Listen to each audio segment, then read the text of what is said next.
The rain fell hard that night.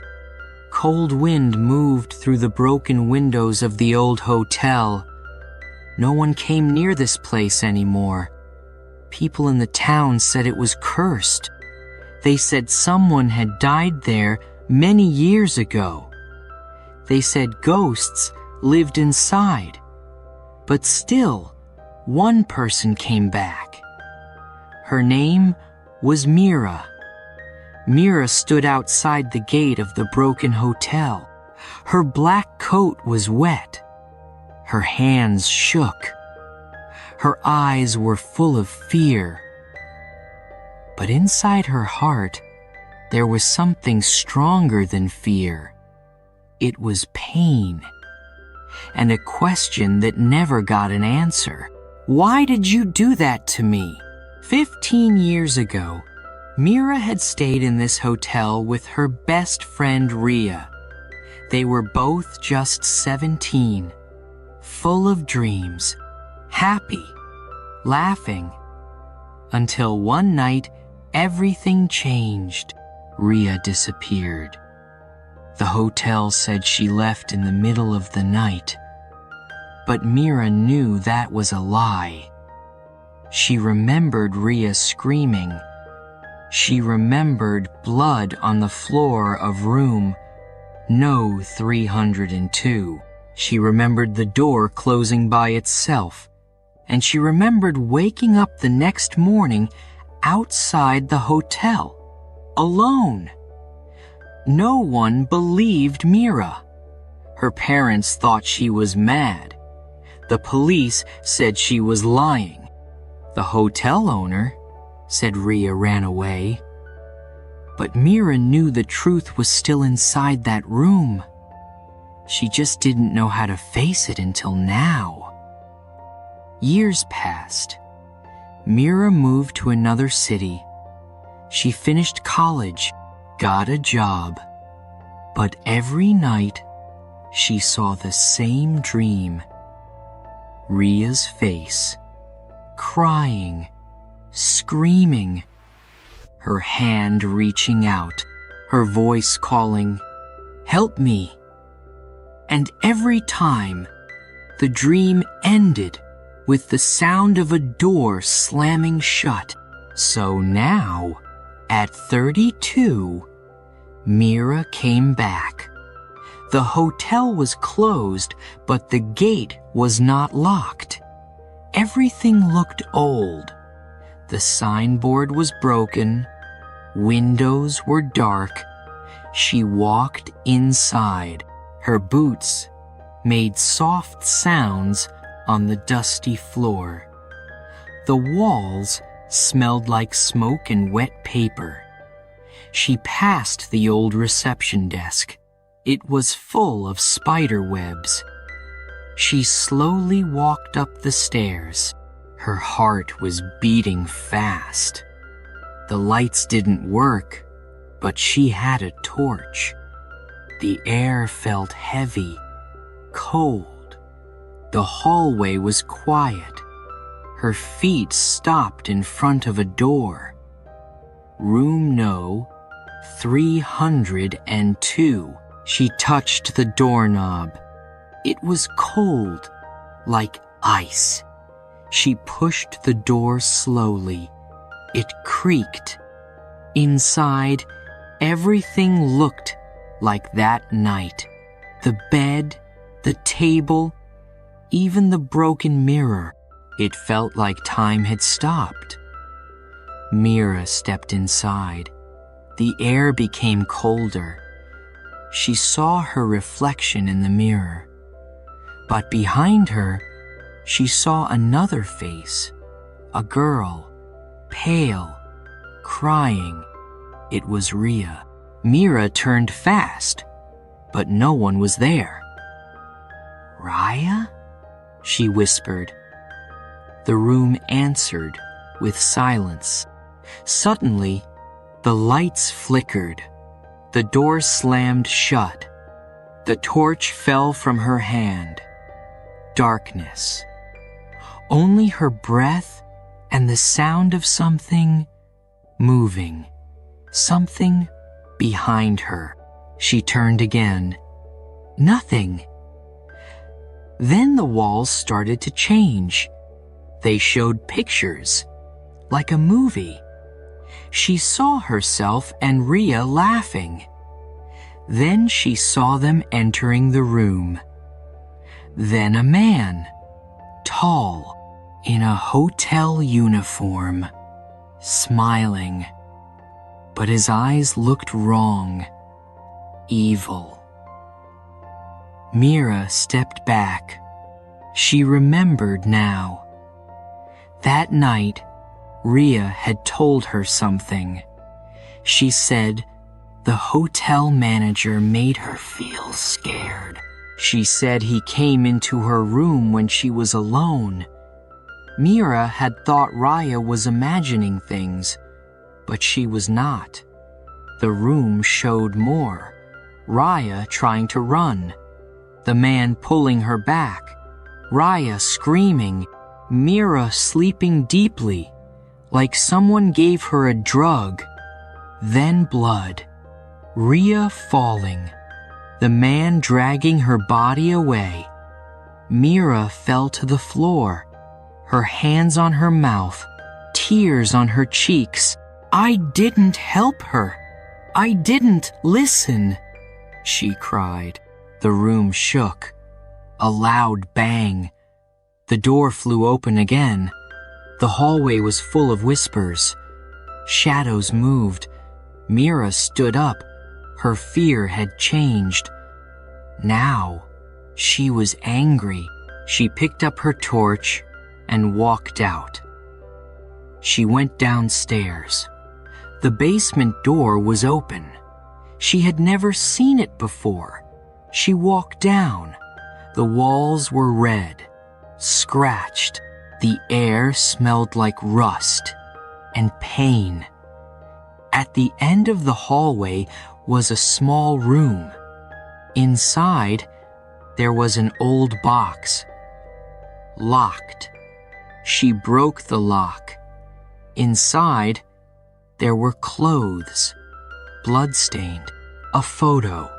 It was Rhea, and a diary.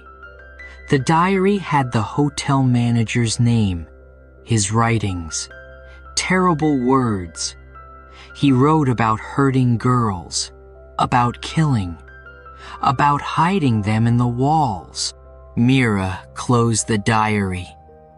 Her hands shook, but her heart was still. She called the police. This time, they listened. They came. They dug behind the walls of the basement. They found bones, clothes. Rhea was one of them. The manager had died many years ago. But his ghost still lived in the hotel, still hunted, still cruel. Mira didn't run. She stayed. That night, she sat in room No 302. She lit a candle. She held Rhea's photo in her hand. Rhea, I'm sorry. I'm late, but I'm here now. I didn't forget you. Suddenly, the candle flickered. A soft voice said, "Thank you." Mira closed her eyes. For the first time in 15 years, she felt warm. But the story does not end here. The next day, the hotel was full of police officers, news reporters, camera crews. Everyone wanted to know the truth. But Mira stayed quiet. She only gave one statement. I came here to find my friend, and now I found her. The hotel was closed again. This time, for good. The government said it would be broken down. But Mira knew the truth would still live in the walls. The pain, the screams, the fear they would not go away so easily. But her revenge was not over. The manager who did all of this was dead, but someone else had helped him. Someone who was still alive. There was one man who worked at the hotel back then. His name was Mr. Sood. He was the assistant manager. He had told the police that he saw Ria leaving on her own. He had lied, and Mira knew he was still alive. She had seen him in a photo a few days ago. He now owned a guest house in another small town. People called him kind, helpful, good. But Mira knew better. She traveled there alone. The road was long and quiet. Her car moved through the fog. The trees looked like shadows trying to catch her. The guest house looked clean from the outside. Flowers, white paint, soft music. But Mira felt something dark behind it all. She booked a room under a fake name. He didn't recognize her. His face was older. His hair was white. But his smile was the same. Fake. Cold. That night, Mira didn't sleep. She sat near the window, watching, waiting. At midnight, she heard it. A knock. Then footsteps. Then silence. She followed the sound. Quietly, she walked to the back of the guest house. There was a small door, locked. She picked it. Inside, she saw a dark room, a camera, a chair, ropes. Her heart dropped. It was happening again. He was still doing it. Then she heard crying from behind a wall. She broke the wall with her hands, piece by piece. She didn't stop. Blood came from her fingers, but she didn't care. Behind the wall was a girl, young, tied, scared. Mira held her and whispered, "You're safe now. I'm here." The girl cried. He said no one would come. But Mira did. Just like she couldn't come for Ria, she came now. She called the police again. This time, they believed her. They arrested Mr. Sood. He cried, said he was old, said he was sorry. But Mira looked into his eyes and said, "Ria screamed too. You didn't stop." He was sent to prison. The girl was saved. But Mira's heart still felt heavy. That night, she went back to room. No 302 in her memory. She saw Raya again, sitting on the bed, smiling. "You did it," Raya said. "You saved her, just like you tried to save me." Mira sat beside her. "I'm sorry I was late." "You weren't," Ria whispered. "You never forgot. That's what matters." Mira cried, not with pain, but with peace. She left the guest house the next morning. As she walked down the road, the sun was rising. The air felt soft, warm. She looked up. For the first time in years, the sky looked beautiful. But inside her, the scars still lived. She had taken her revenge. She had saved a life. But Ria was still gone.